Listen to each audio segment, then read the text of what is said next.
Olá, meu nome é Caleb e eu já troquei 776 livros no Scooby. Oi, eu sou a Juliana e a gente tem os melhores apoiadores do mundo. Oi, meu nome é Luana e hoje eu vi um vídeo nosso aqui do podcast de 1 ano atrás e nós tínhamos cabelos muito legais. E brilho nos olhos. E vocês estão escutando O nome do livro!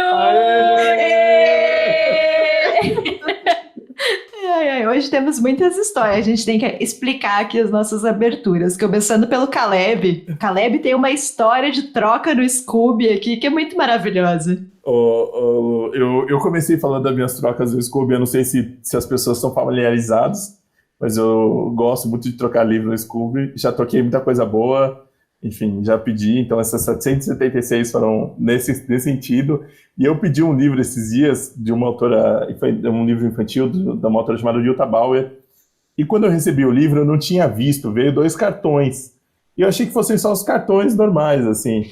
Aí eu fui dar uma olhada no cartão e veio um recadinho pra gente, assim, veio um super recadinho aqui pra gente da Isabela. A Isabela, que mandou o livro, ficou surpresa que era eu que tinha feito a solicitação. Ela descobriu a gente há 1 mês e meio, então tá maratonando os episódios tudo fora de lugar. E, enfim, ela mandou um cartão muito fofo pra gente. Ela falou que ouviu do começo da quarentena e falou que a gente era ingênuo, né? Como a gente era ingênuo, e de fato era, né? E deu outra sugestão até para um possível episódio que a gente gostou muito aqui. E eu li, antes da gente começar aqui a gravar, eu li, Isabela, então se você está ouvindo, eu li o cartão para a Ju e para a Lu, e enfim, ficamos muito felizes com o seu recado. E pô, eu gostei dessa coisa de cartinha, cara, eu achei legal.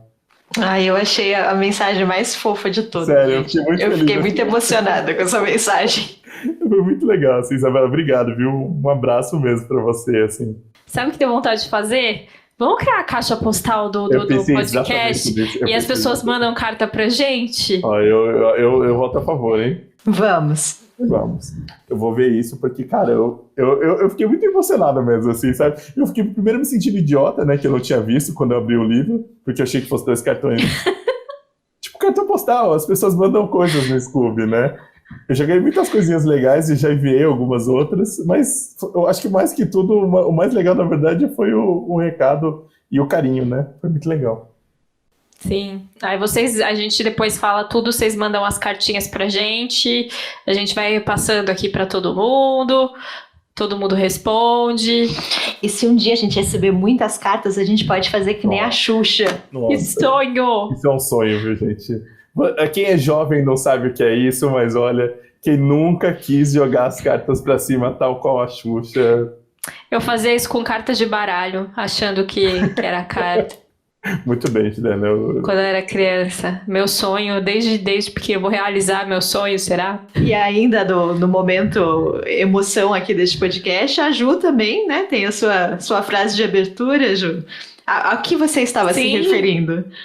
Eu lembrei daquela propaganda. Ei, você lembra da minha voz? Ela não continua a mesma. Por quê?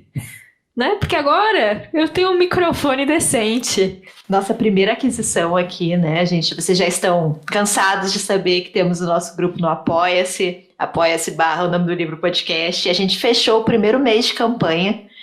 Então, o microfone foi a primeira coisa que a gente quis comprar e compramos, já está aí. É um sonho que se tornou realidade. Eu gostei dessa sensação, viu, gente? Eu não queria falar, não. Foi ótimo. Foi muito emocionante mesmo. Gente, obrigado mesmo, assim. É muito reconfortante, na verdade, saber que a gente, enfim, que vocês gostam da gente, enfim, do que a gente faz e a gente vai continuar fazendo e cada vez mais. Então, muito obrigada a todo mundo que compartilha, todo mundo que contribui. E em breve a gente vai ter mais coisas, né? E depois também veio o microfone do Caleb. É que realmente o meu caso era um pouquinho mais complexo. Acho que essa é uma boa palavra para definir.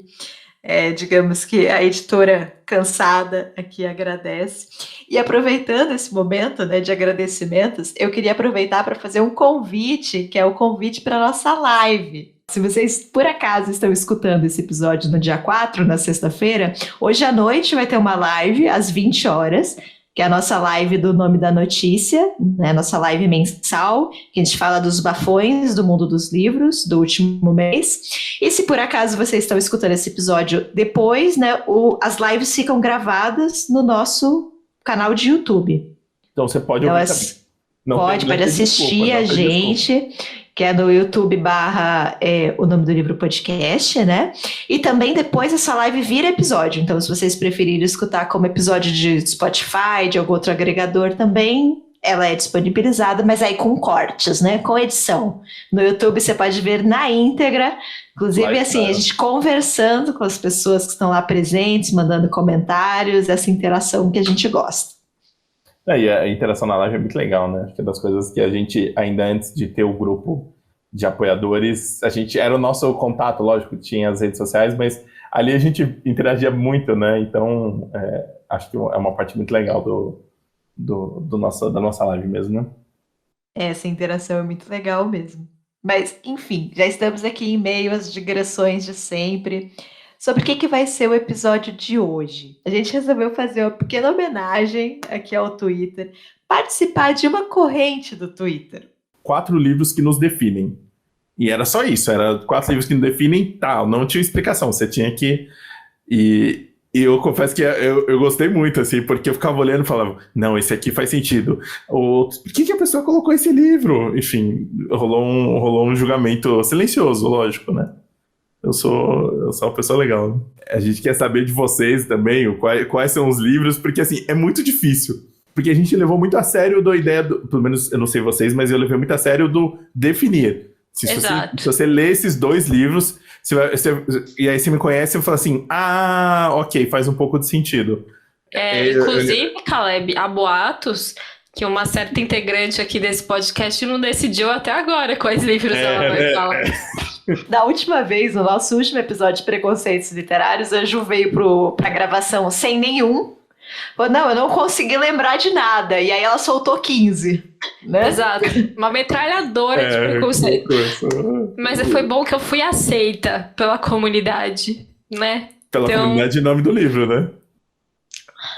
Mas é isso que importa, Caleb. Alguma outra comunidade que importa? Eu falei... Você falou pela comunidade, qual comunidade? A comunidade do nome do livro, é isso que eu quis dizer. Mas vamos lá, quem começa? Quem fala o seu primeiro escolha? Eu queria fazer de sacanagem a Juliana, mas eu vou começar, tá? Só pra dar um oi pra ela. Porque ela fica nesse esquema de... Não sei o que eu vou falar. A sua internet tá um pouco ruim, eu acho que a Ju é melhor pra começar mesmo, hein? Vai, Caleb, vai. Vamos prezar pelo companheirismo nesse podcast. Ó, eu vou começar já falando, porque assim, eu vi nesse episódio, né, uma oportunidade, né, para calar os críticos aí, né, na internet. Agora a Ju Marins vai estar aplaudindo você. Esse é o momento, Ju. Não foi um ataque pessoal, mas os críticos da internet, né? A gente sabe que a internet julga muitas pessoas. Eu nesse momento, eu vou recuperar minha carteirinha do Gabriel Garcia Marques, porque um dos livros que me definem é O Cem de Solidão, que acho que a gente falou, eu tinha indicado ele somente uma vez, né? No episódio de títulos ainda. E a gente conversou com ele no episódio da Denise, do Nome da Leitora. Acho que vale a pena ouvir o episódio da Denise, ficou muito legal. E a gente falou bastante dos 100 anos. Não quer dizer que ele dispensa apresentações, Caleb? Eu acho que não, mas eu fico com a impressão de que é um livro que eu gosto tanto, eu considero ele tão importante, que eu parto da ideia de que as pessoas já leram. Acho que é isso. Errado totalmente da minha parte, né? Assim, eu sou muito contra essa ideia do mas você não leu esse livro aí, todo mundo... Eu sou totalmente contra, assim, acho que ninguém tem que ler nada, mas acho que eu vejo mais pelo outro lado, assim, como eu gosto tanto, eu fico imaginando que as pessoas já leram, que é o 100 Anos de Solidão, né, do Gabriel Garcia Marques, e ele é um livro muito... acho que fundamental para mim. Eu falei no meu, acho que eu falei também no meu no nosso, né, no Nome do Leitor, é um livro que me... Eu já tinha lido coisas, acho que quando eu já tinha lido bastante, mas tinha lido alguns juvenis, algumas outras coisas, tinha lido o Zíbia Gasparetto, algumas outras... E o Cem Anos de Solidão foi um livro que, mais do que pensando na América Latina, né, que eu faço uma relação hoje, ele foi um livro que me fez imaginar. Ele permitiu que a minha imaginação chegasse em lugares que eu não tinha pensado ainda. Ele me fez olhar o mundo de outra forma, assim, sabe? De uma forma que não... As barreiras, elas não estão simplesmente na concepção de que alguém não pode simplesmente sair voando para o céu, ou de que o morto, um cara que foi assassinado tá andando pelo vilarejo, ou que a chegada do gelo é uma coisa fantástica, assim, ele me permitiu... É como se ele abriu um mundo de possibilidades para mim, assim, sabe? Quando eu li ele, os 100 anos, eu era mais novo e eu embarquei em tudo aquilo, sabe? Eu fui de braços abertos, assim, e foi uma experiência... acho que eu sempre penso no exercício de quando você lê um livro muito bom e você fala assim, nossa, eu queria ler esse livro de novo pela primeira vez. E por mais que outros livros tenham me marcado, acho que os 100 anos, ele é muito marcante para mim, ele é muito importante pensando nessa ideia de definir, porque eu acho que eu comecei a me tornar um outro tipo de leitor, muito mais interessado e muito mais disposto e muito mais questionador, assim, no sentido das invenções a partir do 100 anos de solidão. Acho que por isso que ele me define, assim, mais do que... Acho que depois, nas minhas releituras, a questão de descobrir a América Latina também, a questão de olhar e ver que as semelhanças que a gente tem do 100 anos de solidão com as nossas histórias de família, sabe? Eu consegui fazer isso tudo depois, mas primeiro acho que foi a imaginação, foi a possibilidade e a liberdade, sabe, de contar essa história e essa história ser meio maluca mesmo, assim, sabe? Para quem ainda não leu, eu recomendo fortemente que leia. Não se preocupa com os nomes, assim, segue em frente, assim, que vai ser legal. Não se apega a isso dos nomes serem confusos, né? Tem sempre as edições novas da Record, tem aquela árvore genealógica, então assim, cara, vai marcando ali, sabe? Tipo, volta ali, deixa um marcador de página ali já para você voltar, mas vai em frente, né? A gente, no 100 anos de solidão, a gente começa o livro, o Melquíades, né? Ele é um alquimista, né? A gente descobre depois mais pra frente que é um alquimista, mas a chegada do gelo numa população, a gente está num vilarejo muito paupérrimo, e a chegada do gelo encanta o Aureliano, que é esse personagem que a gente vai acompanhar, que é o Coronel Aureliano Buendia. A gente vai vendo um desenvolvimento dessa cidade, né? Eles têm que fugir, na verdade, dessa cidade, por conta de um assassinato. Tem muita violência, né? Tem essa violência... É uma violência comum, assim, é uma violência meio que aceitável, enfim, tem todas essas questões. E a gente viu o nascimento dessa cidade, que é Macondo, e aí a partir do desenvolvimento, né, o Aureliano casa com a Úrsula, tem filhos, e vai essas gerações dessas famílias e dessas histórias que vão se ligando à história da América Latina, né?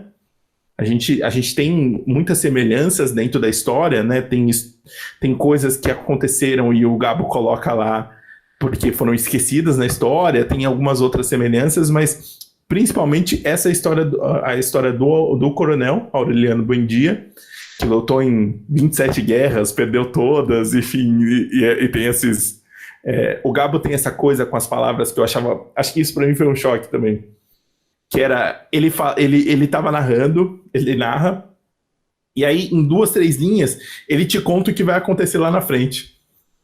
Ele meio que te dá um spoiler, mas não é um spoiler, assim, sabe? Ele meio que faz uma sinopse, faz uma síntese quase do que vai acontecer, e eu achava aquilo incrível, porque ele meio que contava que ele ia se lembrar no dia que ele fosse fuzilado. Ele faz isso em vários momentos, isso pra mim foi muito legal. E principalmente da Úrsula, né? A Úrsula é essa personagem que ela atravessa o livro todo, é a matriarca da família, é o pilar, vamos dizer assim, da família, é a personagem mais fascinante, né? Eu gosto do Aureliano, mas, enfim, dos outros personagens, mas a Úrsula, cara, a Úrsula é demais, assim, tudo que ela passa e tudo mais, e tem essa coisa meio desse dramalhão, dessa família que vai passando por gerações, e aí os 100 anos se referem a isso, né? A esse tempo dessa família e as gerações que vão passando. É um livro que ele assusta um pouco pelo tamanho, essa questão dos nomes, mas, assim, é fantástico, assim, é das coisas... Acho que é um símbolo muito grande do que o homem pode fazer, sabe? O homem enquanto humanidade, assim, sabe? De produzir uma coisa bela, assim. Eu acho... É o meu livro favorito, enfim, tô recuperando agora a carteirinha, mas eu tenho tatuagem. A única tatuagem que eu tenho é de uma imagem da minha edição, tinha as ilustrações, né, do Caribe, e eu sou apaixonado por aquelas ilustrações simples e tudo mais, e acho um livro incrível, assim, é um livro que realmente me possibilitou imaginar, assim, e acho que dificilmente eu seria um pouco do que eu sou hoje sem ele, assim, então realmente isso é uma coisa que me define, e eu gosto demais, então minha recomendação é que vocês leiam 100 Anos de Solidão, do Gabriel Garcia Marques. Eu sempre adoro escutar você falando do 100 anos. É muito... sempre que eu penso nele, assim, eu acho que eu tenho a impressão de que eu faço boas sinopses dos livros. Por um tempo eu tinha que fazer boas sinopses dos livros, mas o 100 Anos eu sempre pareço fazer uma sinopse meio ruim, assim, porque eu vou tentando lembrar das coisas e eu começo a lembrar de outras, assim, sabe, tipo... É muita coisa acontecendo ao mesmo tempo, né? Assim, acho que o melhor a falar é a história, a saga de uma família que acho que a gente consegue se relacionar, assim, sabe? Com algum parente, com alguma coisa. Sim. Não, e é louco, né? Porque teve por conta disso que você falou da história, teve uma vez a Agna Farias, que tem um Instagram, ela tava lendo eu acho que era Veias Abertas da América Latina, talvez, ou algum livro falando sobre isso, e falava sobre uma cena que se passava na ditadura dos 100 anos. E ela fala, putz, eu não me lembro. E é uma cena que me marcou muito, que é a cena do trem. E, tipo, pra muita gente, essa cena, tipo, porque não é exatamente sobre a família. E é uma cena meio que disparatada de todo o resto, assim. Da fábrica, né? Então, depois da fábrica de bananas, né, que tem um trem, né, acho que é quando a fábrica vai embora. E essa cena da fábrica é uma cena muito viva na minha cabeça, né, porque, enfim, fala sobre ditadura e tudo mais, assim, é um negócio meio louco, né, porque, tipo, não é exatamente sobre a família, e a Úrsula realmente melhor personagem, mas, né, é muito louco isso, como tem tanta coisa acontecendo que é impossível você aprender aquilo de uma vez só, né? É um livro que, quanto acho que mais a gente relê, mais a gente pega coisas, assim. Essa é a minha impressão. No Twitter, eu coloquei 4 livros que super me representam e me definem, eu acho, só que eu deixei muita coisa de fora. Muita. E aí teve uma pessoa que comentou e falou, cara, como é que você não pôs esse livro? Eu vejo, eu penso nesse, sabe, tipo, eu penso em você, eu penso nesse livro. E eu achei engraçada essa definição. Mas aí pensando, tem a ver comigo, assim, sabe? E o livro é o HHHH do Lauren Binet, né? Eu acho que eu já falei aqui dele uma vez. Acho que foi no especial sobre a Flip. É um livro meio que ficção e não ficção ao mesmo tempo. Então, acho que já mostra minhas 2 paixões, assim, dentro da leitura. E a história do livro é a história de um cara obcecado. E a obsessão dele é extremamente pragmática. Então, é Juliana, uma pessoa pragmática, extremamente pragmática, né? O Caleb fica muito bravo, porque ele vai me contar a história, e aí no meio eu começo a fazer perguntas, porque são detalhes que pra mim são muito importantes, e que pra ele não faz a menor diferença. em minha defesa, ela acaba com a história, assim, do tipo, o principal da história não é o que eu tô contando, é o que ela tá querendo descobrir. E aí você termina falando, Juliana, aí acontece isso, acabou a história, pronto, não tem mais. Enfim, mas é isso, né? Porque o que acontece? O Lauren Binet, né? O narrador, na verdade, ele tá obcecado pela história de dois paraquedistas da resistência. Eles eram ingleses, mas eram da resistência... Não é Praga, Tchecoslováquia? Tchecoslováquia, exatamente. Que tinha acabado de ser tomada pelos nazistas, né? Então eles tinham uma resistência, células de resistência ainda dentro do país, e pessoas já fora tentando, né?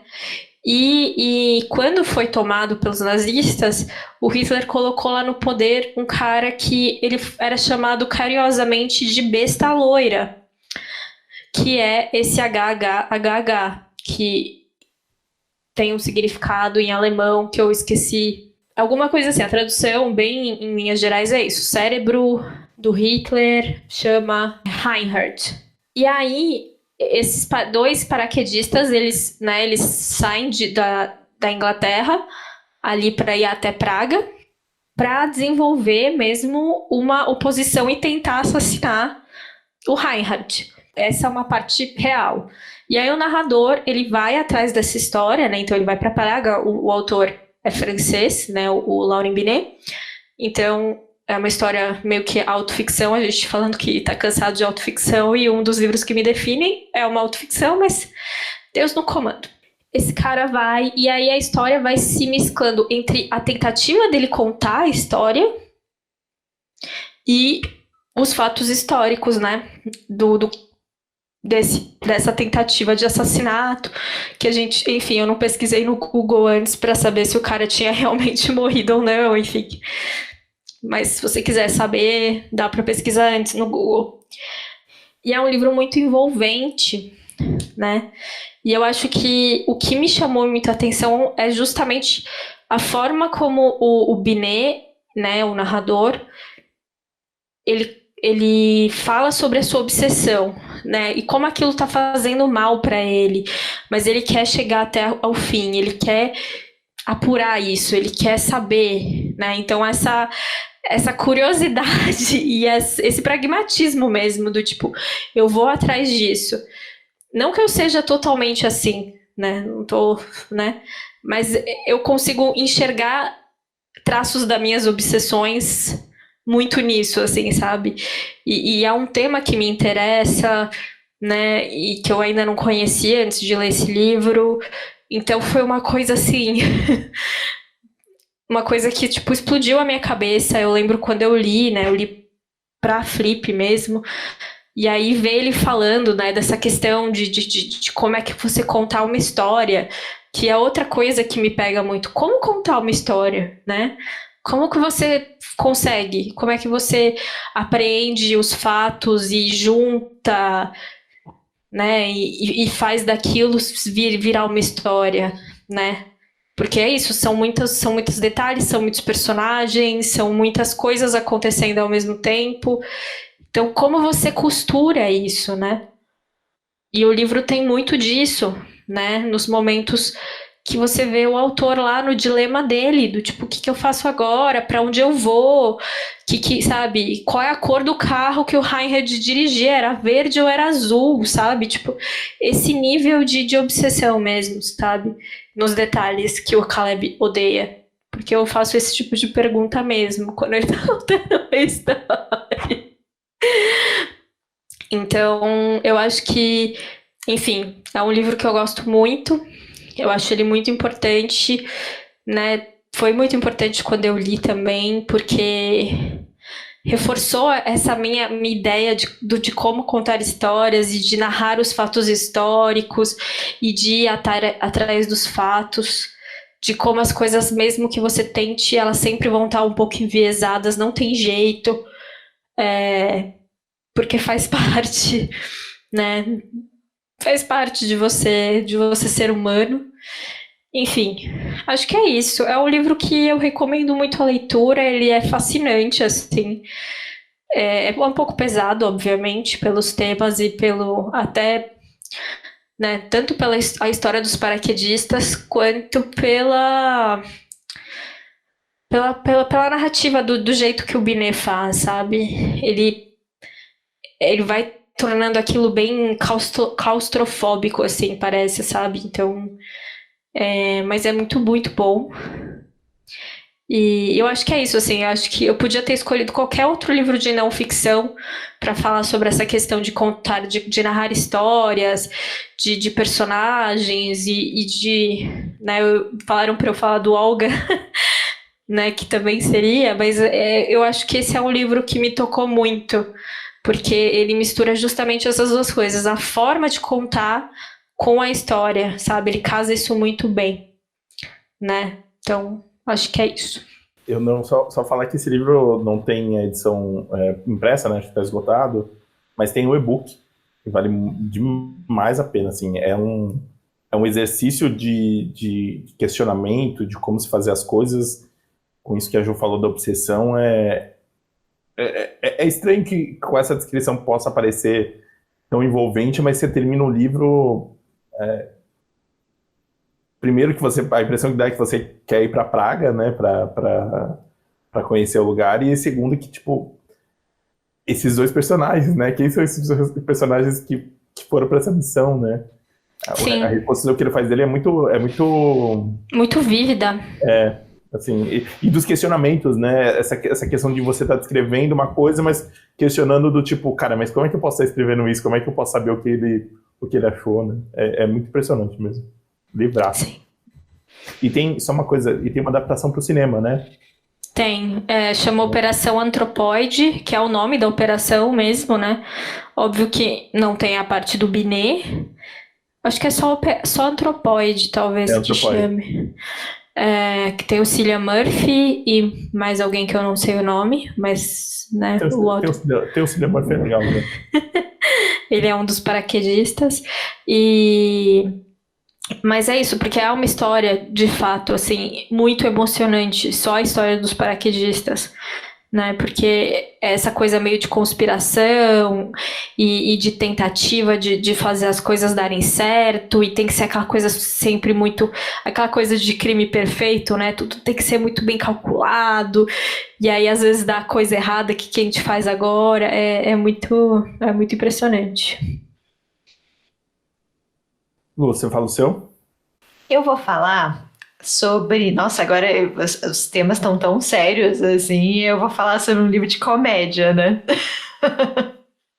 Vou tentar levantar o clima aqui.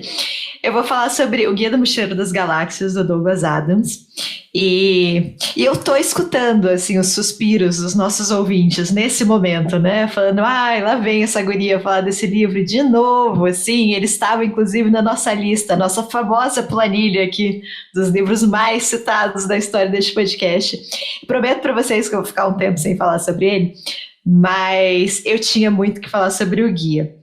O guia fala sobre o Arthur Dent, que é um inglês, um homem muito comum, pacato, que em um belo dia, né, mais especificamente em uma quinta-feira, precisa lidar com o apocalipse.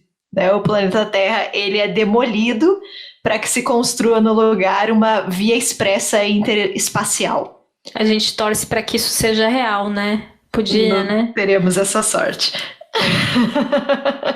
Só a certeza de que os Voggles já comandam o universo. Exato. E o Arthur presencia tudo isso, mas ele acaba conseguindo escapar de um jeito muito por acaso, assim. Um amigo dele salva ele. Ele tinha um amigo chamado Ford, que ele achava que era um ator desempregado, né, o que era perfeitamente possível, mas que, na verdade, era um alienígena, um pesquisador de campo do Guia do Mochileiro, que é a publicação mais famosa, né, de todo o universo conhecido e que estava aqui no planeta Terra no momento da demolição. Então os dois escapam, pegam carona num disco voador e aí vão conhecer vários planetas e raças bizarras, né? Eu já contei para vocês que eu li esse livro quando eu era bem nova, eu tinha uns 12 ou 13 anos, E eu gostei demais, assim. E nessa época, eu estava lendo muito Douglas Adams, eu li os 5 livros dele, né, a trilogia dos 5 livros, e lia muito Veríssimo também, naquele mesmo momento. Então, muito do que eu falar sobre o Douglas Adams, eu acho que também vale para o Veríssimo, assim, porque naquele momento eu percebi o quanto o humor é importante na minha vida, assim. O humor é muito importante. Eu sou uma pessoa que trafego muito ali no âmbito da ironia, do sarcasmo, né? Talvez dos insultos amigáveis.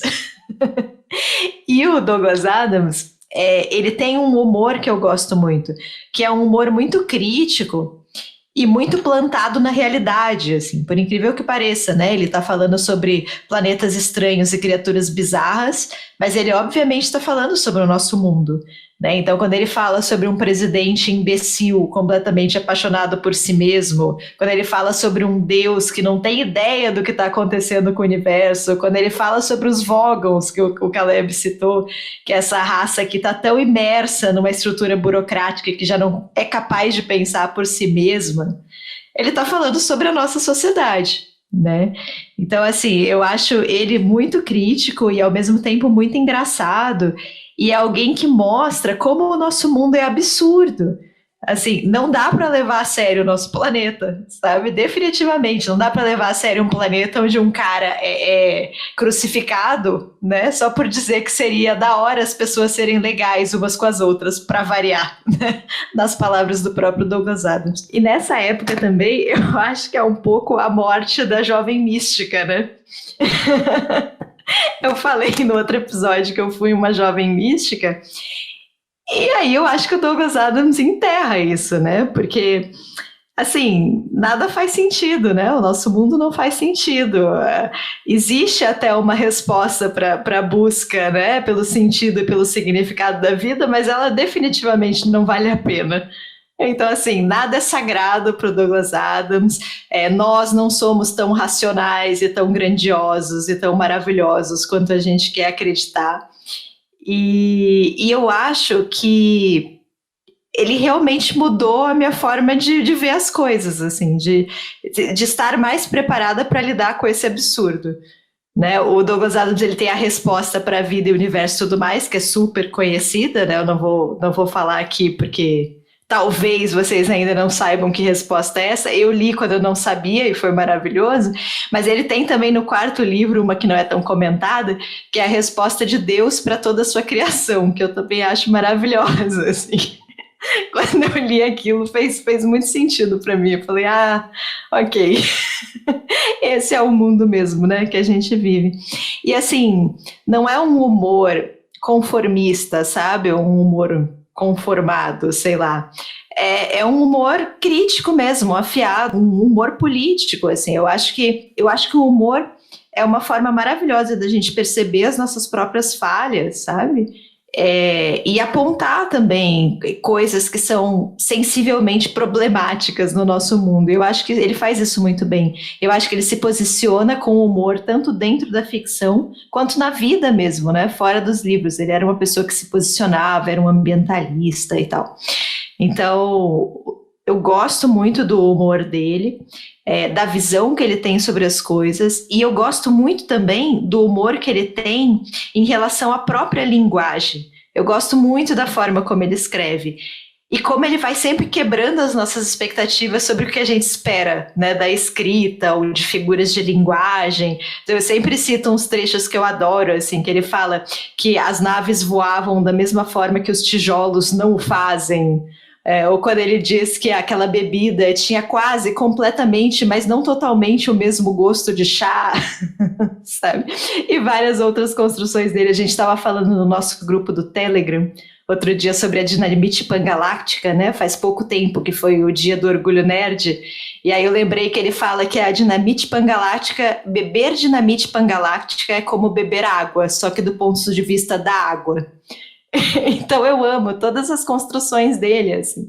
E eu acho que a forma como eu falo ou eu escrevo tem um pouco disso, sabe? Eu acho que me influenciou até o ponto que eu sigo um pouco por esse estilo, talvez. Muitos passos atrás, porque ele era absolutamente genial.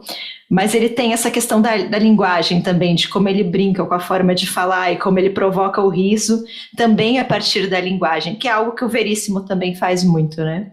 Então eu acho que esses dois autores, eles foram muito marcantes, assim, na minha adolescência.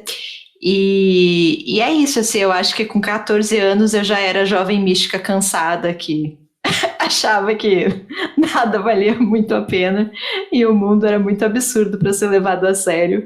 Mas, assim, é um livro delicioso, eu recomendo muito que vocês leiam. É um livro cheio de, assim, as pessoas têm muito preconceito com esse livro, porque é um livro de ficção científica, mas não é bem uma ficção científica, né? É um livro de humor, então não parece ser algo tão sério ou tão importante. Mas, cara, é tão divertido, assim, não é um grande clássico que vai mudar a sua vida, né? Mas como ele mesmo já dizia que a vida não é lá essas coisas, que a vida é superestimada, acho que vale o investimento de algumas horas de leitura para dar algumas risadas, assim.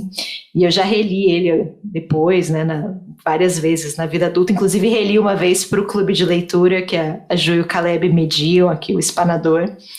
Então, recomendo muito para vocês. Eu acho que é um livro que tem muito a ver comigo, com a minha personalidade. Assim, eu acho que eu cresci sobre a influência dele. Então, isso de alguma forma teve impacto sobre mim, sabe? Então, por isso que eu acho que é um livro que me define, assim, que dá para me conhecer melhor lendo o Guia do Mochileiro. Pelo menos dá para conhecer o tipo de humor que eu gosto. O ruim desse programa aqui é que a gente fala dos livros e aí dá vontade de ler de novo, né? Assim, eu lembro da releitura que foi quando a gente fez o Clube, Lu, e você falando aqui, eu fiquei pensando em várias coisas e como... até pensando nas observações do guia mesmo, ele tem esse recorte, né? Tem a história, mas tem essas outras coisas, né? Assim, tem essas outras... ele pode fazer observações sobre tudo, né? Assim, totalmente livre, né? E ele não era um escritor, né, de formação. O Guia era um programa de rádio que fizeram pressão para ele colocar no papel. Então, assim, as pessoas sempre apontam, né, os problemas estruturais e de continuidade e tal. Mas, gente, calma, sabe? Peguem só para se divertir mesmo, para dar umas risadas. Essa questão da que o Caleb falou, ele dá opinião sobre absolutamente tudo, é uma metralhadora, assim, ele fala sobre, enfim, tudo que é possível ser falado. E é isso, assim, eu acho muito divertido. Só uma coisa, eu lembro dele tirando sarro, eu acho das partes que você lembrou, eu lembrei de uma que ele falava, e tudo isso vindo falando dos humanos, né? Tudo isso falando das pessoas que acham que um relógio de pulso é a maior criação do universo, assim, sabe? E a parte que você falou dos Vogons e a parte da poesia. Que é assim, os Vogons, eles capturam as pessoas, né? E aí eles fazem coisas terríveis e torturam, mas a pior coisa que eles podem fazer com você é recitar uma poesia. Olha, confesso que um pouco da má vontade que eu tinha com a poesia... A poesia Vogon teve uma influência aí, viu? Porque... E tem o melhor personagem, né? Que é o robozinho lá, o Marvin. Marvin, o androide paranoide. Puta, o Marvin é muito bom, cara. Ele é depressivo e mal-humorado. Ele estaria no meu grupo de não autoajuda. Né? Ele daria ótimas mensagens para as pessoas, assim. Acho que ele seria uma ótima aquisição. Mas os personagens do livro, todos eles são legais, né? Assim, todos eles são engraçados e tem alguma coisa, sei lá, acontecendo mesmo. Tem um que é um personagem muito pequeno, mas que eu acho que ilustra bem isso, que é o computador de bordo da nave, que é maravilhoso, que ele é super empolgado e tal, e as pessoas odeiam o computador, e aí eles trocam a personalidade dele em algum momento do livro, e aí ele vem com uma personalidade materna. E aí eles chegam num planeta e eles vão sair, e aí o computador pergunta, vocês realmente não vão levar o casaco? Então todos são muito bons. Mas o meu favorito é o Ford. O Ford é maravilhoso. Eu realmente gosto do Mario, mas acho que também do Ford, eu acho o Ford, tipo, divertidíssimo. E o Ford, assim, ele meio aquele cara que, tipo, topa tudo, né? Assim, ele tá a fim realmente da aventura, né? Assim, ele se vira em qualquer lugar, assim, eu acho tô demais. Não li qual é que fala, desculpa, a trilogia de 5 livros, eu só li o primeiro, né? Qual vai ser? Então eu não tenho muito o resto do desenvolvimento dos personagens. Tenho só o primeiro livro. Eu acho que você vai gostar, viu, Ju? Sim, eu acho que... O segundo é maravilhoso. Não tem, assim, desenvolvimento de personagens. É uma palavra forte, né? Que ele vai piorando. Acho que os 2 primeiros são muito bons. O terceiro eu acho muito ruim. O quarto eu acho ok. O segundo é o restaurante, né? O restaurante. O restaurante é maravilhoso. Para mim, o restaurante é tão bom quanto o primeiro. Eles vão em busca do responsável por toda a criação. É maravilhoso. Vão conversar com Deus. É incrível. Aí eu acho que o terceiro dá uma caída, o quarto é ok, assim, tem umas partes boas, mas nem tanto, e o quinto eu acho que dá uma outra caída, assim, fica... Mas é isso, né? Também não dá pra você ser perfeito o tempo todo. Mas enfim, leiam o guia, vale muito a pena, fica sempre a minha... E vou ficar uns tempos aqui sem falar do guia, mas leiam, fica aqui minha recomendação. Bom aí pra tempos terríveis e ressacas literárias. Não, eu ia falar para tom de ameaça, né? Eu vou ficar um tempo aqui sem falar, mas se vocês não lerem, eu volto. Mas quando eu voltar, eu quero esse livro lido pelo menos até a segunda parte. Você, Caleb, qual a sua segunda escolha? E última, e definitiva? E definitiva, né? A minha segunda escolha, eu já falei aqui também no episódio citado aqui do nosso Nome do Leitor. Acho que foi o livro escolhido, né? Foi o meu livro escolhido. Que é o Febre de Bola, do Nick Horby.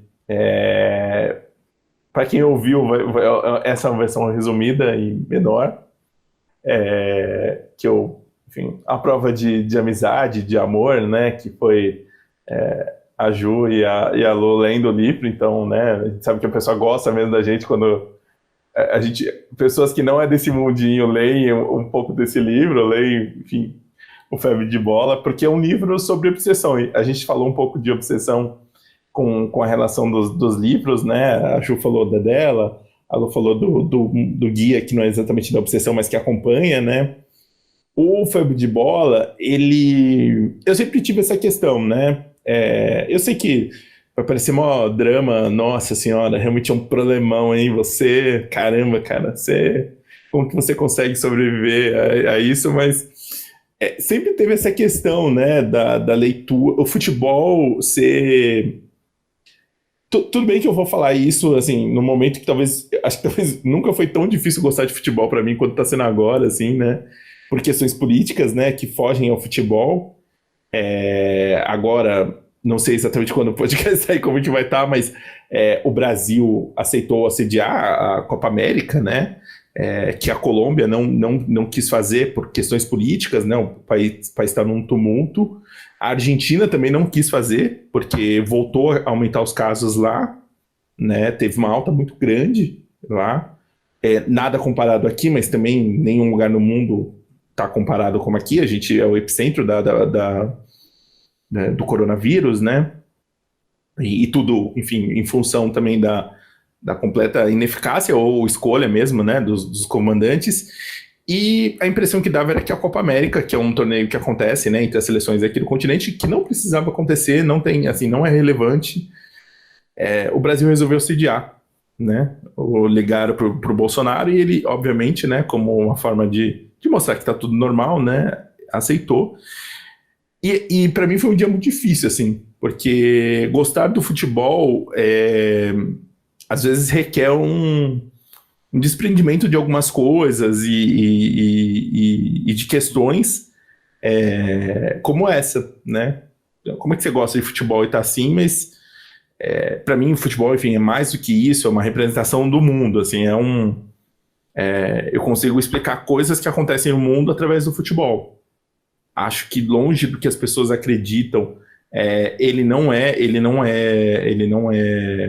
alienante, porque ele faz parte do mundo, ele tá no mundo. Não tem como ser alienante nesse sentido. Acho que outras pessoas talvez tomem como isso, enfim, interpretem de outra forma. Isso para mim sempre foi uma questão, porque eu sou fanático por futebol, né? A palavra é essa, né? Aqui em casa rolou esses dias uma pergunta, não, mas o Rafael, aqui em casa eu sou Rafael, né? Então tem esse codinome aí, Rafael Caleb. Mas o Rafa sabe muito de futebol, né? E assim, eu falei, eu sei, mas assim, eu fico meio pensando nos meus sobrinhos, sabe? Eu não sei se eu quero que eles gostem tanto de futebol quanto eu.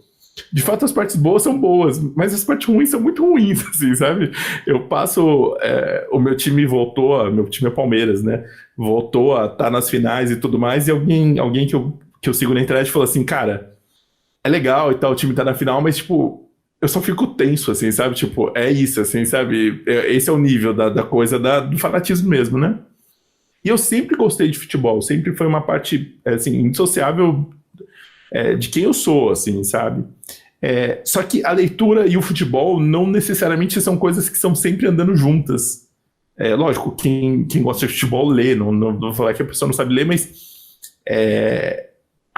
não vou dizer que eu sou um fanático pelo livro, mas eu sou um bom leitor, eu leio, tenho um bom relacionamento com os livros, e o futebol anda em paralelo com isso.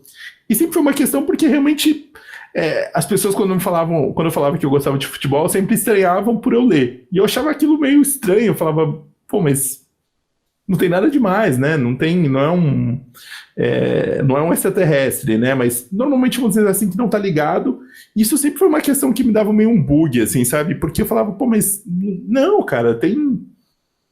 Acho que a gente tem exemplos, enfim, não era exatamente isso. E aí, em 2009 ou 2008, eu li um livro. Eu já tinha lido alguns livros desse autor, que é o Nick Horby. E eu sabia que ele tinha um quê com futebol. Acho que, na verdade, eu li antes o Febre de Bola. Eu sabia que ele gostava de futebol, né? Que ele era um torcedor do Arsenal.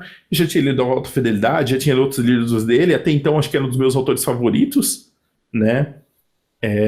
Gosto muito do Alta Fidelidade, enfim. Acho que tem questões... Acho que os livros, não sei se eles envelheceram mal, mas...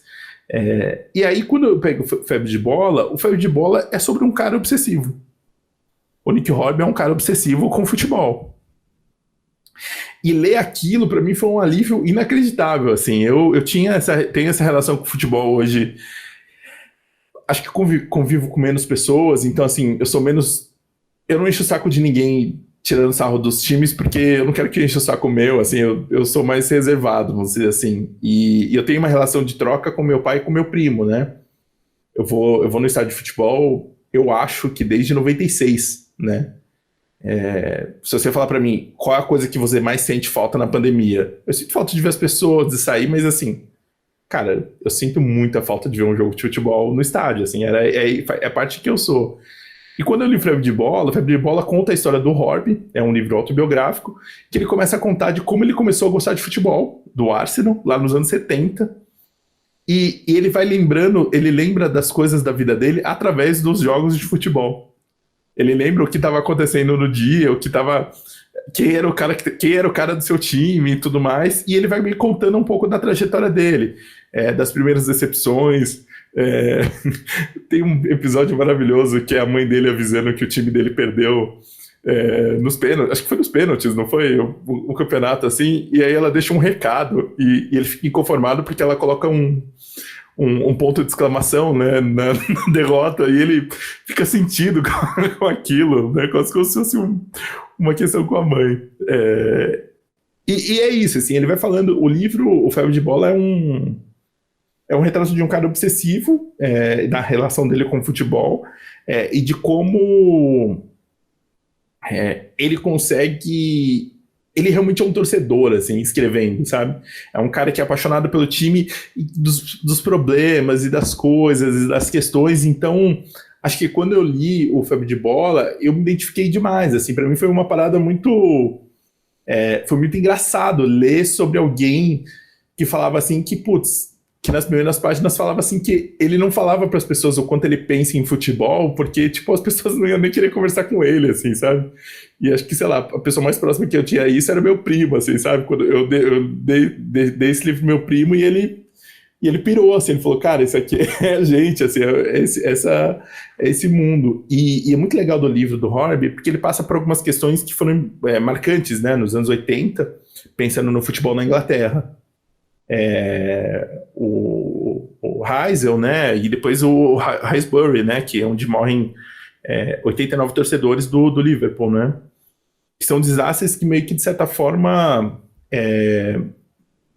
formataram o futebol moderno como a gente vê hoje, pensando no modelo inglês, né? Que a gente tenta copiar de alguma forma, mas só algumas partes, não as partes boas, né? O livro, se não me engano, é publicado ali no começo dos anos 90, né? Então tem essa questão muito datada de uma época, mas acho que é um livro que ainda assim sobrevive, assim, sabe? Acho que é um livro para quem gosta de obsessões.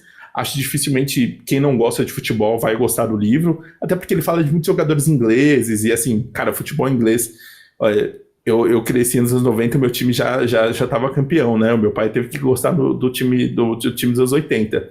Mas olha, você viu o futebol inglês nos anos 70, a pessoa realmente não tinha opção porque gostar daquilo ali. Eu fui ver, quando eu tava relendo, eu fui ver um dos jogos, algumas coisas que ele comentava, e assim, é tipo impraticável, assim, cara. Eu já joguei em campo melhor do que aquele, sabe? Então, é realmente impressionante que alguém tenha gostado daquilo, e enfim, acho que tem até uma questão hoje que se fala um pouco de como o futebol tá tão elitizado que, sei lá, é difícil que hoje que alguém que não goste, alguma pessoa, alguma criança, enfim, algum jovem, vá gostar de futebol daqui, assim, porque você tá consumindo o Barcelona, as outras coisas, e tipo, você não pode ver no estádio, você não pode jogar na rua, sabe? Você tem umas limitações que também não vai cobrar um preço em algum momento, né? Enfim, outra discussão. Então eu queria recomendar aqui, falar que foi muito importante para mim o Febre de Bola, do Nick Hornby, porque é o livro que eu olhei e falei assim, olha, tá tudo bem, assim, posso ser desse jeito. Tem que esconder uma parte para a sociedade, né, para conseguir viver funcionalmente, né, de uma forma funcional, mas acho que tá tudo bem, assim, e é isso. Eu confesso que já pensei no futebol algumas vezes enquanto eu gravava esse podcast, mas tá tudo bem aqui, tô aqui presente, prestando atenção, interagindo com as pessoas, tá vendo? É possível manter as duas coisas, e é isso. Retratos de uma obsessão, né, Caleb? Mas eu achei a leitura divertida, Caleb. Olha, eu acho que o Febre de Bola entra perfeitamente na definição do livros pra te conhecer, assim. se a ideia da brincadeira é essa, eu acho que o Esse é bom, esse é dos bons, né? Realmente escreveram um livro pro Caleb, porque... A Juliana ficou muito chocada. Eu ia marcando as partes, e mandava pra ele, falei, Caleb, isso aqui é você. Meu Deus, que coisa assustadora. Juliana, se você lesse esse livro no começo do namoro, talvez não... Talvez esse podcast não existisse. Pois é, ele esperou o momento certo.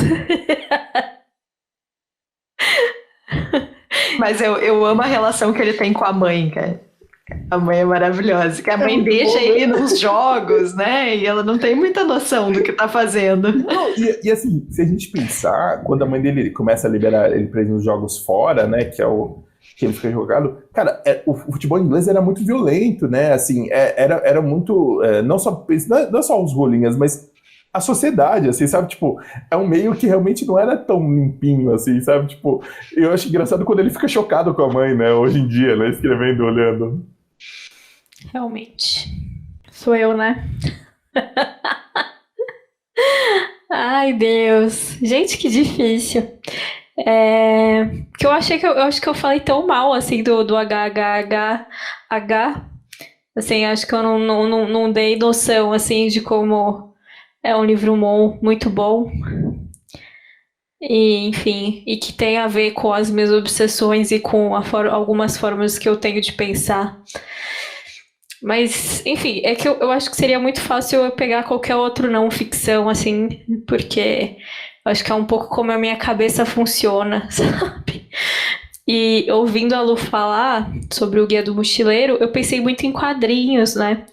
Em como é importante para mim quadrinhos, e eu comecei com quadrinhos de humor, né? Com o Enfio, mas eu acabei me afastando um pouco do Enfio por outros motivos, não por conta da genialidade dele. Então eu vou tentar escolher um livro de ficção, e aí eu vou pegar um livro que eu coloquei lá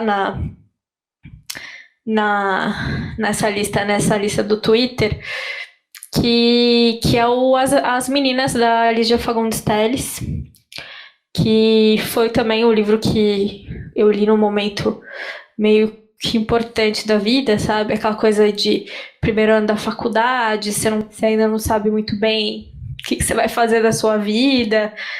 E eu tava bem deslocada e eu li esse livro. Não sei se me ajudou, né? Porque, enfim, é um livro um pouco dramático, mas ele tem coisas que são muito importantes, coisas que eu gosto muito em narrativas de ficção, e acho que tem a ver, assim, com o que eu procuro sempre. Primeiro que ele tem uma fragmentação, eu gosto muito dessa coisa de fragmentar, né, narrativas, então ele vai seguindo, né, o livro vai seguindo essas 3 personagens, né, a Lorena, a Ana Clara e a Leão. Eu falei dele bem recentemente, então eu não vou ficar falando de sinopse, né, e aí tem o contexto histórico que eu acho que eu gosto muito. Eu acho que se eu precisasse, se você falasse para eu escolher uma terceira faculdade, provavelmente eu iria para a história, né? Foi sempre uma coisa que me perseguiu, a história sempre me perseguiu. E eu, né, tava aquela, agora não, pera um pouquinho aqui, sabe? Enfim, e nunca fiz. Acho que não vou fazer uma terceira faculdade, porque acho que toda a minha juventude, todo o fim de juventude que eu tinha, assim, aquele raspinho de tacho de brilho no olho foi gasto na letras. Acho que foi o alemão. Mas enfim, foi o alemão. O alemão acabou, ele foi lá pro fundo do poço, mas eu ainda vou aprender essa bagaça. Vocês vão me ver falando alemão ainda. Mas enfim. Então tem essa questão do contexto histórico, né? O livro se passa durante o período de ditadura aqui no Brasil. Então tem essa questão. Foi uma coisa até que a Lu falou, né? Viver é político, né? Às vezes as pessoas esquecem um pouco disso, um pouco difícil, né? Tem gente que esquece desse pequeno detalhe na vida, mas viver é político. E esse livro mostra muito isso, né? Em pequenas atitudes como, né, as coisas podem ser, como diria Caetano Veloso, tudo é perigoso, tudo é divino, maravilhoso. Então tem essa questão política, tem essa fragmentação, né, então essas personagens e fluxos de consciência. Então eu acho que assim, não que eu seja essa pessoa profunda, muito pelo contrário, eu estou muito mais pro Guia do Mochileiro da Galáxia, que eu sou da galhofa, da ironia, mas quando eu vou ler, né, enfim, eu pensei nesses livros mais pelo tipo, o que eu gosto de ler, né, o meu gosto de leitura me define, não personalidade. Né? Talvez essas possam ser um pouco diferentes se eu fosse pensar na minha personalidade. Mas ele tem essas coisas de reflexão que eu gosto de ler em livro, sabe? É um livro que tem muita coisa ali que... Vou falar coisa escrotíssima, mas enfim, me atrai esteticamente. Né? Mas enfim, eu acho que é isso. É um livro que é muito bonito. Ele tem, então, todos esses questionamentos, essa questão política muito forte. Essas personagens muito bem construídas e fragmentações que eu gosto muito para ler, gosto muito de livros fragmentados. Uma outra escolha que seria possível é a história do amor, que é pura fragmentação. Então é isso, acho que é basicamente isso. Assim, é um livro que foi muito, muito importante na minha vida de leitora, assim. E acho que a partir dele, assim, acho que talvez eu não fosse procurando, tipo, coisas parecidas, mas se você for ver, depois tem muita coisa semelhante. Lembrei, tem outra coisa importante nesse livro. Tem muitos bafões familiares. Eu não estava procurando por eles, mas eles estão ali, eles estão em segundo plano e tal. E a história, no fim das contas, é uma história de uma amizade. Não entre 2 amigas como amiga genial, mas entre 3, né? 3 amigas que, sim, também são totalmente opostas. Então, né, essas histórias de crescer junto com os amigos e tal, eu gosto muito.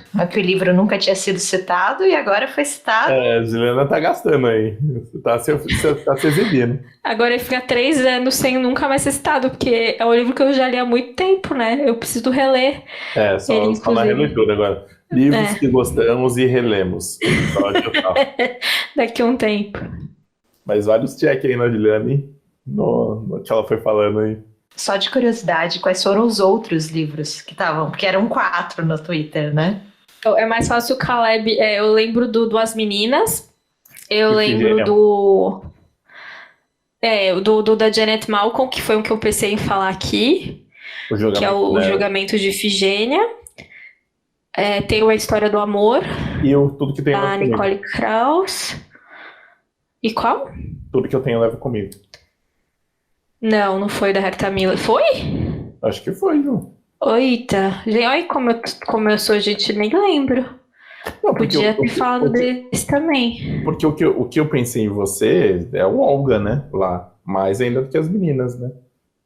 Não, foi o Amante da Durra, não foi o Amante. Foi o Amante, é verdade. Foram esses 4. As Meninas, o Amante, A História do Amor e a Anatomia de um Julgamento, né? Que é o da Janet Malcolm.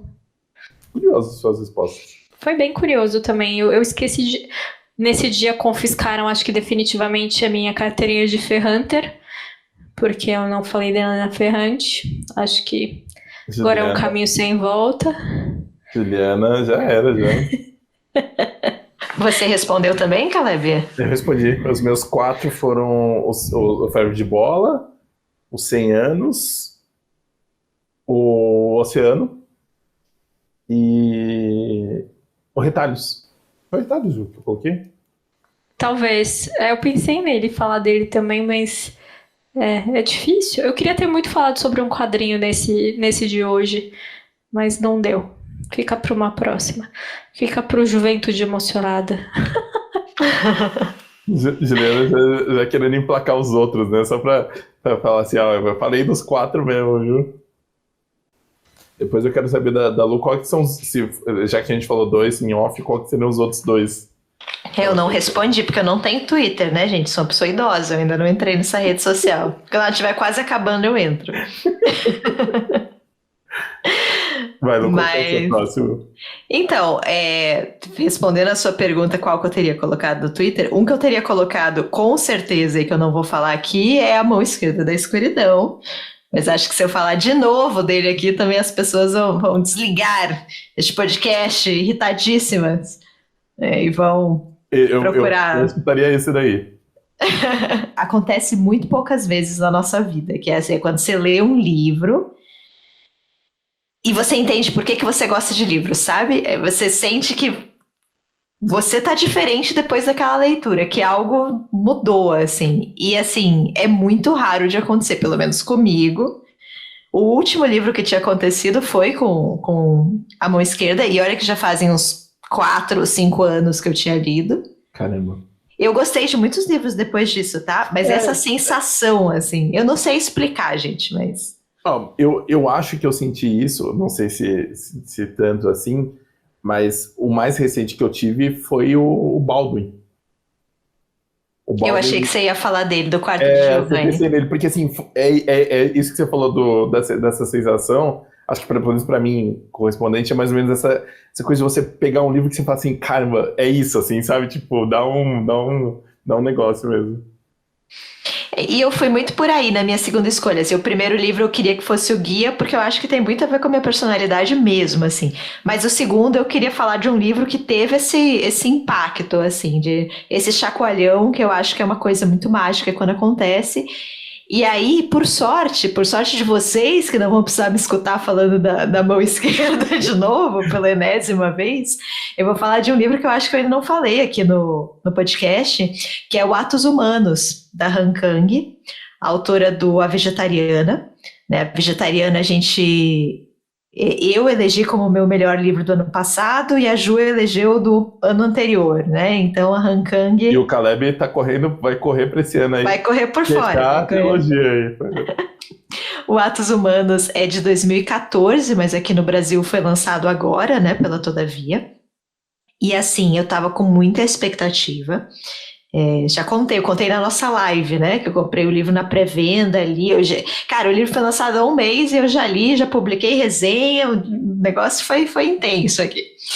E eu achei um livro perfeito, assim. A experiência que eu tive com esse livro foi sensacional, assim. E é isso que a Ju estava falando antes, sobre livros que falam muito das nossas obsessões e dos nossos gostos, assim. Eu acho que é um livro que fala sobre história, e eu tenho essa coisa com a história muito forte. Eu acho que pensar no viés da história é sempre a minha primeira leitura de um livro, assim, é o que mais me chama atenção. É qual é o contexto, o pano de fundo da história e quando que aquele livro foi escrito. É a primeira coisa, assim, que me chama atenção, assim, que me atrai. O livro especificamente, até para fazer uma sinopse aqui para vocês, ele fala sobre o massacre de Gwangju, que é um massacre que aconteceu na Coreia do Sul. Foi uma manifestação de estudantes e da população de um modo geral, por redemocratização do país. Tinha algumas outras pautas também, criação de um salário mínimo, liberdade de expressão. Era uma época que estavam tendo manifestações em vários pontos do país, mas teve nessa cidade, que é a cidade de Gwangju, que é a cidade natal da Han Kang, né? E ela foi duramente reprimida pelo exército, assim. Foi muitos mortos, ninguém sabe ao certo quantos mortos. O governo escondeu muita informação, então eles divulgaram que foram 165 mortos, mas a imprensa estrangeira na época disse que esse número possivelmente estava entre 1.000 e 2.000 mortos, então um número muito maior. Pessoas presas, pessoas torturadas. Foi um episódio muito triste, assim, terrível. É um livro que fala muito sobre política, né? Sobre governo, sobre repressão, sobre resistência. E ele é um livro que tem passagens que são de uma beleza absurda, assim. Eu acho que a Han Kang, ela tem essa capacidade de pegar aquele contexto histórico, pegar aquela questão política e transformar em passagens que são incrivelmente bonitas, assim. Tem uma das passagens que eu vou só para vocês entenderem, assim, do que estou falando, de como esse livro é incrível, que ela fala sobre o espírito humano, e ela associa o espírito humano com vidro. O nosso espírito, ele é feito de vidro, porque ele é muito frágil. Quando a gente escuta essas histórias de que as pessoas têm um espírito que jamais se quebra, que não importa o que acontece com essa pessoa, as dificuldades, as tragédias, as torturas, ela se manteve firme, intacta, fiel aos seus princípios e às suas crenças. Eu imagino que existam pessoas assim, mas de um modo geral nós não somos assim, nós somos muito mais frágeis que isso, sabe? E eu acho que a Han Kang escreve sobre isso, sobre pessoas muito frágeis. Pessoas que são quebradas e que não têm volta, assim, elas são destruídas e isso não vai ter uma redenção, isso não vai ter uma superação, isso é definitivo. E é justamente por o nosso espírito ser tão frágil, ser esse espírito de vidro, como ela coloca, que os atos de resistência, eles são tão preciosos, porque a gente não está arriscando algo que é inquebrantável. A gente as pessoas, né, que cometem esses atos de resistência, de coragem, de heroísmo, elas arriscam algo que elas sabem que podem perder. E é nisso que reside a coragem, sabe? É você saber que você tem algo ali que é muito frágil, muito seu e muito precioso e que você pode perder e mesmo assim você colocar isso em risco, sabe? É um livro assim que eu não tenho eu ainda tô digerindo assim tudo que eu li, mas ela fala sobre isso, sobre várias das pessoas que tiveram a sua vida de alguma forma ligada com essa manifestação. Pessoas que foram presas, pessoas que perderam amigos, uma mãe que perdeu um filho, enfim, vários pontos de vista, né? E também, aí falando sobre um outro gosto meu, é um livro que é absurdo em relação à narração, assim. Narração é algo que me chama muita atenção em livros. Eu tenho um amigo meu que fala que o meu bingo no meu canal literário é falar sobre narração, que eu tô sempre reclamando de narração de livros, que é a única coisa que eu sei reclamar. Talvez ele tenha razão. A Han Kang, ela constrói um livro com várias vozes, né? E cada voz tem o seu tom, cada voz tem a sua característica, ela faz isso muito bem, algo que ela já faz no A Vegetariana, né? E ela faz agora no Atos Humanos, só que com muito mais vozes, assim. São vários outros pontos de vista, assim, é uma coisa absurda. E ela chega a criar uma voz de uma pessoa que já morreu. Então é uma alma contando sobre o episódio, que é uma coisa absurda, assim, é uma das coisas mais fortes e mais poderosas que eu já li. Enfim, assim, gente, é impressionante, assim, é um livro maravilhoso. A Han Kang, talvez ela seja a minha atual escritora favorita, assim, porque é impressionante, assim, infelizmente eu só li 2 livros dela, né, mas os 2 que eu li são excepcionais, são fora de série, assim, eu acho que, sei lá, é isso, eu não sentia o que eu sentia com Atos Humanos desde que eu tinha lido Ursula Le Guin, sabe, então ela é a minha nova paixão avassaladora. Possivelmente vocês vão me escutar falando muito de Atos Humanos aí pelos próximos anos, e quem sabe de outros livros dela, né? Tomara, esse é o 6º romance dela. Então tem mais coisas aí para serem publicadas no Brasil. Mas é isso, gente, assim, é um livro que, aí eu acho que eu vou no que a Ju falou, sabe? Um livro que mostra o que eu gosto, o que me impressiona na literatura, e qual a sensação que eu procuro ter com os livros. O Caleb até comentou no outro episódio que é claro que a gente não vai ter isso com todos os livros, e a gente nem quer ter isso com todos os livros, porque se você tiver com todos os livros, nenhum deles vai ser de fato especial, né? Mas comigo foi com Atos Humanos, assim, eu recomendo muito, assim, é uma leitura pesada, de desgraçamento total, mas muito bonito, assim, e fala sobre isso, assim, fala sobre algo muito precioso, que é essa capacidade que algumas pessoas têm de realmente se arriscar e resistir e permanecer, assim. Esses estudantes, eles sabem o que vai acontecer com eles, e mesmo assim eles ficam, mesmo muito jovens, assim, pela força do grupo, pelo que está acontecendo naquele momento. Então é muito emocionante, assim, uma leitura muito impactante. É isso, Han Kang é maravilhosa, leiam os livros dela, se lerem, venham conversar comigo, que eu quero muito falar mais sobre Atos Humanos, com quem quer que seja, minha nova obsessão. E é isso, gente. Sem falar agora, os livros aí foi pesado, hein, galera, foi... Acho que é isso, né? Bom, então a gente vai ficar por aqui nessa lista que tem... alegria e desgraçamento mental, fica aí a seu critério. A gente quer muito saber quais são os livros de vocês, então, por favor. Isso eu quero saber muito, assim, sério. Vão no Instagram, vai ter um card lá do episódio, e escrevam qual o livro que vocês acham que define vocês. Pode ser um só. Pode ser um só, é isso que eu ia falar, né? Eu não sei se a gente tá tornando mais difícil ou mais fácil. Se quiser pode colocar 4, não tem problema, mas coloca pelo menos um pra gente saber, porque... É muito legal, assim, eu acho essa ideia de... E é aquele tipo de lista que você faz e semana que vem pode ser outra, sabe? Pelo menos no meu caso, que demorei pra decidir. Provavelmente semana que vem eu teria falado de outros livros. Inclusive no dia que saiu no Twitter, isso foi assunto, né, do nosso grupinho de apoiadores, né? A gente tem... Para quem participa, então, do nosso Apoia-se, a gente tem um grupo, né, no Telegram, e a gente tenta pôr lá uns bafão literário, uns bafão... Hoje teve desabafo sobre o trabalho também. Carteirada, desabafo sobre carteirada. Sobre carteiradas no trabalho. Você já recebeu uma? Ou você... Se você não recebeu, você que deu a carteirada? Se você nunca recebeu, talvez. É que eu acho que nesse caso você pode não ter dado, mas você realmente recebeu, né? Já, né? Sim. Então, se vocês quiserem, enfim, a gente já comentou no começo do episódio, né? Por conta desse meu belíssimo fone aqui, estou mostrando para quem está vendo no YouTube. Olha, ele tem até botões. É legal essa definição de tecnologia aqui, tem até botões. Mas... Ainda bem que são só 3, né? Exatamente. Graças a Deus, porque mais do que isso eu não seria capaz de operar, né? Vamos com calma aqui. Então, a gente queria fazer um agradecimento, né?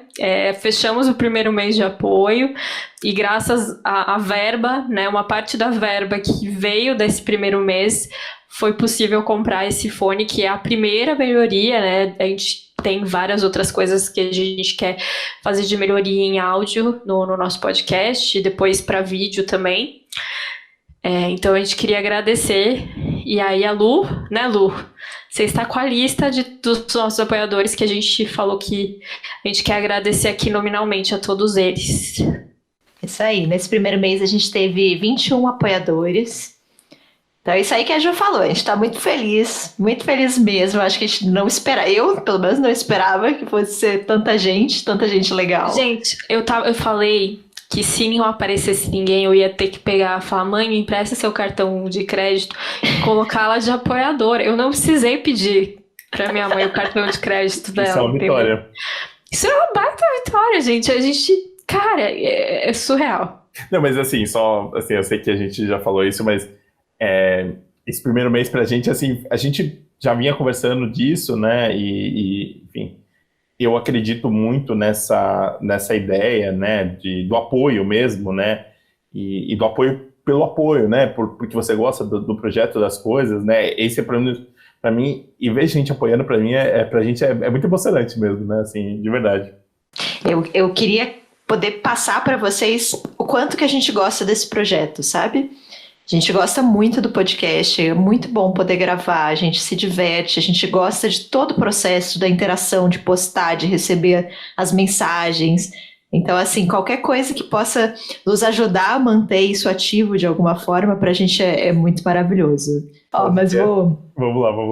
Vou ler os nomes então, ó. Gente, vocês pensem, é um sonho também isso aqui que eu vou falar, mas pensem na Luana falando com a voz do Faustão, quando ele tá com aquele bloquinho, com aquele papel dobrado, que ele anota realmente o nome das pessoas, não sei se vocês sabem, mas quando alguém encontra ele na rua, a pessoa fala: Faustão, manda um abraço, ele tira esse bloquinho, esse papel dobrado do bolso e anota o nome da pessoa, e ele fala: um abraço pra fulano e tal. Então, especialmente, né, videocacetadas, especialmente para fulano da padaria, tarará. Eu confesso que é um sonho, então quando vocês ouvirem isso, pensem no Faustão falando um abraço aqui, um agradecimento para essas pessoas.